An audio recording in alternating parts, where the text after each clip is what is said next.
প্রত্যেকে দরজায় গেলে সেখানে যদি সবাই তাকে দেখে, কোনো মানুষকে দেখে তার দরজা বন্ধ করে দেয়, তাহলে সেখানে সেই মানুষটির কী করণীয়? হয় সে নিজেকে শেষ করে দেবে, নয়তো সেখান থেকে সে ঘুরে দাঁড়িয়ে কিছু করে দেখাতে পারবে। এই প্রসঙ্গে নিয়ে একটি অসাধারণ গল্প আজকে আমি তোমাদের কাছে শেয়ার করছি। চ্যানেলে যারা নতুন আছো এবং নতুন যারা আমার গল্প শুনছো, গল্পটি শোনার পরে প্লিজ একটি সাবস্ক্রাইব করতে ভুলবে না এবং ভালো লাগলে অবশ্যই লাইক দিয়ে, কমেন্ট দিয়ে শেয়ার করবে। প্রীতম ছিল একটি এমনই জেদি ছেলে। সে ছোটোর থেকে গরিববানা দেখছে। ছোটোর থেকে দেখছে তার বাবা মা ভীষণ কষ্ট করে তাদের ভাই বোনকে মানুষ করেছে। সহ্যের একটা সীমা থাকে। একদিন প্রীতম ঠিক করলো যে সে আর পড়াশোনা করবে না। তাকে সংসারের জন্য কিছু না কিছু করতেই হবে, নাহলে কিন্তু আমাদের সংসারটা ভেসে যাবে। তখন তার বয়স কত হবে, খুব বেশি হলে 14 কি 15 বছর। তখনই সে পড়াশোনা বন্ধ করে দিল। বন্ধ করে দিয়ে সে বাবা মাকে বলল, আমার দ্বারা মা আর পড়াশোনা হবে না, আগে পেটকে ঠান্ডা করব, তারপরে সব কিছু। প্রতিদিন দেখছি তোমরা সকালবেলায় বেরিয়ে যাচ্ছ, অথচ দিনের শেষে আসছো খালি হাতে। নেই কোনো টাকা পয়সা, নেই কোনো খাবার দাবার।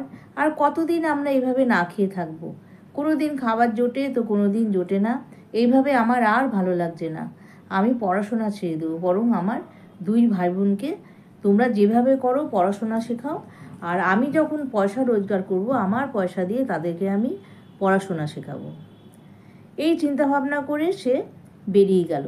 প্রীতম বেরিয়ে গেল রাস্তায় রাস্তায়, সবার দরজায় দরজায় ঘুরে ঘুরে সে একটি কাজের খোঁজের জন্য চেষ্টা করলো। কিন্তু যেখানেই যাচ্ছে প্রত্যেকে তাকে তাড়িয়ে দিচ্ছে। তাড়িয়ে দিচ্ছে অর্থাৎ প্রত্যেকে তাকে না করে দিচ্ছে। সে প্রথমে মুদিখানার দোকান বলো, কোনো চায়ের দোকান বলো, যেখানে যেখানে তার দরকার সেখানে সেখানে সে যাচ্ছে, কিন্তু প্রত্যেকেই বলছে এখন আমাদের লোক লাগবে না। এই করে করে যে সে বেশ 6-7টা দোকান ঘুরে ঘুরে কোনো কাজ পেল না। এমনই সে চেয়েছিল কোনো দোকানে হয়তো শাটার খোলার পরে সেখানে জল দেওয়া, ঝাঁট দেওয়া, এসব কাজও সে করতে রাজি ছিল। কিন্তু সেখান থেকেও সে বিতাড়িত হলো। লাস্টে সে ঠিক করলো যে না, এভাবে তো আমাকে হেরে গেলে চলবে না, নিশ্চয়ই তাদের লোক ঠিক করা আছে যার জন্য আমাকে নিচ্ছে না। কিন্তু আমি তো একটা কাজ করতে পারি। কী কাজ? না, আমি প্রতিদিন সকালবেলায় রাস্তা ঝাঁট দেব। এই চিন্তাভাবনা করে সে প্রতিদিন সকালবেলায় রাস্তা ঝাঁট দেয় বিনা পারিশ্রমিকে। গোটা একটা ওয়ার্ড আছে, সেই ওয়ার্ডের পুরো রাস্তাটা সে ঝাঁট দেয়। এরকম রেগুলার দিতে দিতে মানুষের চোখে সে পড়ে এবং সেই ওয়ার্ডের যে কাউন্সিলর আছে সে কিন্তু তাকে একদিন ডেকে বলে, আচ্ছা তুমি এরকম বিনা পারিশ্রমিকে তুমি রাস্তা ঝাঁট দাও, তুমি তো কোনো টাকা পয়সা পাও না, তুমি কোন স্বার্থে দাও? তখন প্রীতম সেই কাউন্সিলরকে বলল যে স্যার, আমার পেটের খিদে কে শুনছে, আর কেই বা আমার পেটের খিদে নেবাবে? কারণ আমরা প্রত্যেকে ভীষণ ক্ষুধার্ত। আমার বাবা মা যা কাজ করে তাদের কিচ্ছু হয় না। আমরা 3 ভাই বোন, তাদের পড়াশোনা, আমিও পড়াশোনা করেছিলাম, কিন্তু অবশেষে আমি পড়াশোনা ছেড়ে দিয়ে পেটের তাগিদায় আমি বাইরে বেরিয়ে গেলাম। আমাদের পাড়ার অনেক কয়টা, এমনকি অপাড়ারও অনেক কয়টা দোকানে খোঁজ করলাম, আমি কোনো কাজ পেলাম না। প্রত্যেকেই বলছে কাজের লোকের অভাব নেই, আমাদের কাজের লোক যথেষ্ট আছে। তখন আমি ঠিক করলাম যে বিনা পারিশ্রমিকে আমি রাস্তা ঝাড়ু দেব। এটাও তো একটা কাজ।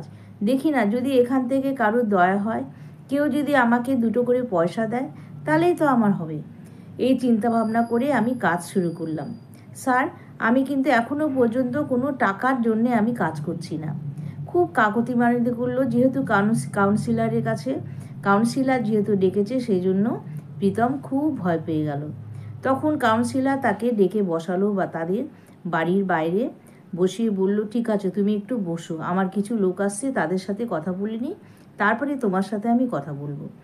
তখন সে মনে মনে একটু আশার আলো দেখতে পেল যে কাউন্সিলর তাকে ডেকেছে, হয় এই কাজের জন্যে তাকে হয়তো এখান থেকে তাড়িয়ে দেবে, কিংবা হয়তো বা তাকে এই কাজের জন্যে কিছু পারিশ্রমিক দেবে। দুটো চিন্তায় সে করে বসে আছে, যা হয় দেখা যাবে। কারণ তার মধ্যে একটা জেদ সব সময় চলতো যে যা হয় দেখা যাবে, আমি কিছু করে দেখাবই। সেখানে যদি আমাকে কেউ মারে ধরে যা কিছু করে, কিন্তু তবুও আমি কিছু করব। আমি হারতে আসিনি, কারণ আমাদের সবার পেটের খিদে, কেউ তো বুঝতে পারছে না সেই খিদে আমার নেভাতে হবে। এই চিন্তা করেই তো আমি আজকে এই কাজে নেমেছি। যাই হোক, তারপরে অনেকক্ষণ পরে কাউন্সিলর এলো, এসে তাকে বলল, ঠিক আছে, তুমি তো ঝাড় দিচ্ছ, খুব ভালো করছো। তুমি ঝাড় দেওয়ার পরে আমাদের ওয়ার্ডটা প্রচণ্ড পরিষ্কার পরিচ্ছন্ন হয়ে আছে। কারণ যারা ঝাড় দেয় তারা কিন্তু সপ্তাহে 1 দিন কি 2 দিন ঝাড় দেয়, সেখানে কিন্তু প্রচুর নোংরা আবার জমে। আর তুমি এই যে ঝাড় দিচ্ছ বিনা পারিশ্রমিকে, তোমার তো কষ্ট হয়, হাত ব্যথা হয়, তুমি তো এমন কিছু বড় না। তখন সে বলল, হ্যাঁ স্যার, অবশ্যই হয়, কিন্তু তবুও আমি রাস্তা ঝাড় দিই কেন? যাতে লোকজন ভালো মতো হাঁটাচলা করতে পারে, যাতে কোনো কষ্ট না হয়। এই কথা শুনে কাউন্সিলর তাকে বলল, ঠিক আছে, তুমি এই কাজটা করতে থাকো, তোমাকে দেখি প্রত্যেকের বাড়ি থেকে থেকে কিছু চাঁদা তুলে তোমাকে একটা কিছু দেওয়া যায় নাকি, টাকা পয়সা। এই কথা শুনে প্রীতম বলল, আস্তে করে ঘাড় নাড়ল। তখন সেদিন সে বাড়ি চলে এলো। পরের দিন আবার সকালে রীতিমতো সে ঝাড় দেওয়া শুরু করলো। তার মা রোজ তাকে বলে যে, তুই রোজ রোজ বিনা পারিশ্রমিকে ঝাড় দিচ্ছিস, তুই অন্য কোনো কাজ কর, কেন তুই এই কাজ করছিস? তোর ছোট ছোট হাত, তুই বাচ্চা মানুষ, তোর তো হাত ব্যথা হয়ে যায় বাবা, তুই এভাবে ঝাড় দিস না। দেখি না আমরা আরও কোনো কাজের জোগাড় করতে পারি কি না, আমাদের যা কাজ করি তাতে তো আমাদের দিন চলে না, আরও বেশি পরিশ্রম করব। তুই বরং পড়াশোনা কর, কষ্ট করে হলেও একটু পড়াশোনা কর। প্রীতম বলেছে, না মা, আমার দ্বারা আর পড়াশোনা হবে না, আমি যে কাজে নেমেছি এখান থেকে দেখো আস্তে আস্তে আমি অনেক দূর পৌঁছাবো। রীতিমতো সেই কাউন্সিলর মাস গেলে তাকে প্রত্যেকের বাড়ি থেকে চাঁদা তুলে তুলে হাতে 1000খানিক টাকা দিল। এই টাকা নিয়ে সে প্রথম তার বাড়ির জন্যে চাল, ডাল, তরি তরকারি, মাছ নিয়ে বাড়ি ঢুকলো। তার বাবা মা ভাই বোন তো ভীষণ খুশি, কতদিন পরে তারা পেট ভরে খেতে পারবে, একটু মাছ ভাত খেতে পারবে। এই চিন্তা করে তার বাবা মা প্রচণ্ড খুশি, ছেলে আমার কামাই করতে শিখেছে দেখো। খুব তারা দুজনে হাসছে, কারণ পেটে তো খিদে হাজার বলুক, সেই মাছ ভাতের স্বাদ তারা তো কতদিন পায় না, কতদিন পেট ভরে ভাত খায় না, একবেলা খায় তো আর একবেলা আধবেলা খেয়ে থাকে, এইভাবেই তাদের দিন চলে। এইভাবে করে প্রীতম আস্তে আস্তে সেখান থেকে, তখন কাউন্সিলর বলল, তুমি কত দূর পড়েছো? তখন সে বলল, স্যার, আমার তো ক্লাস 8 অবধি পড়া হয়েছে, তারপরে আমি আর পড়াশোনা করতে পারিনি। তাহলে তো তুমি মোটামুটি পড়াশোনা জানো? কাউন্সিলর বলে, হ্যাঁ স্যার জানি। তাহলে তুমি আর কাজ করো, আমাদের অফিসে যে কাগজপত্র আছে সেগুলোকে তোমার রেগুলার কিন্তু একটু দেখাশোনার কাজও তোমাকে দিলাম। তুমি দিনের বেলায় ঝাড় দিচ্ছ দাও, কিন্তু তুমি রাতের বেলায় এসে, রাত অর্থাৎ এই 7টা সাড়ে 7টার সময় এসে আমাদের অফিসে একটু বসবে, সেখানে তুমি খাতাপত্র একটু দেখভাল করবে। প্রীতম তাতে রাজি হয়ে গেল। তো মনে মনে ভীষণ খুশি যে ভগবান আস্তে আস্তে আমার দিকে তাকাচ্ছে, আর আমি জেদ করেছিলাম বলেই হয়তো ভগবান আমার পাশে আছে। তখন থেকে সে সেই কাউন্সিলরের অফিসে বসে কিছু কাজকর্ম করে। এই করে করে সেখান থেকেও সে 1000 টাকা পায়। আস্তে আস্তে তার মায়নাও বাড়তে থাকে।